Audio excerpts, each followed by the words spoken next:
Ngesonto eledlule, uMthembu wahlolelwa iCovid-19 emva kokubonakala enezimpawu zayo. UMthembu ubemele kakhulu ehhovisi likamengameli exhumana nomphakathi ngeindaba ezithinta iCovid-19. Iqembu elibusayo lithi ukwedlula kwakhe emhlabeni kushiye isikhala esikhulu. We have lost a really important person in our lives, and we believe that the space that he took will not be able to be filled very easily. We will always love him, and we're going to miss him dearly. And we hope that as we go on in the next couple of days, we will find a way to heal ourselves, but to understand that the real issue here is that we all have to mind the period we are in, and that COVID is not playing with anybody. Iningi limkhumbula njengomuntu owabamba elikhulu iqhaza ngesikhathi iqembu elibusayo likhungethwe izinkinga. Ababesebenza naye bathi balahlekelwe kakhulu. This is a great loss, and we're still reeling from the shock. I think not all of us quite know how to process it yet. We're trying hard, but all we can say is that he leaves a legacy of honesty and integrity, and a legacy of deep value. Abanye ke bathi umsebenzi wakhe ubuncomeka kakhulu.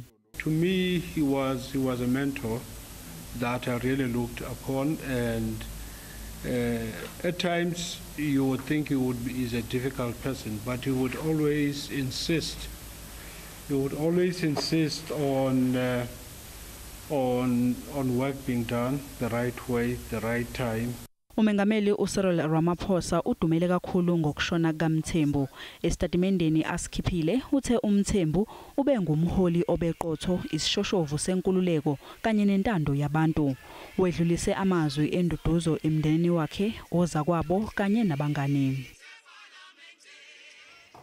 Amaqembu ahlukene ezombusazwe adlulise amazwi enduduzo ngokudlula emhlabeni kaNgqongqoshe uJackson Mthembu amchaza njengomuntu obekhathalele intuthuko yezakhamuzi zaseNingizimu Afrika futhi ekumela akholelwa kukho.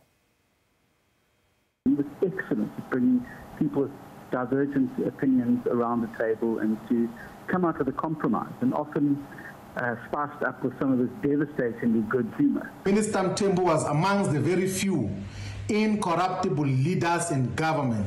He was one of the most dedicated and principled political leaders. I will always remember him as a hard worker who was really enthusiastic towards his work, and he wanted to give his best, not only for himself and his organization, but also for South Africa. The IFP extends its most sincere condolences to the Mthembu family, President Ramaphosa and the government and the people of South Africa, and the ANC on the passing of Minister Jackson Mthembu due to COVID-19.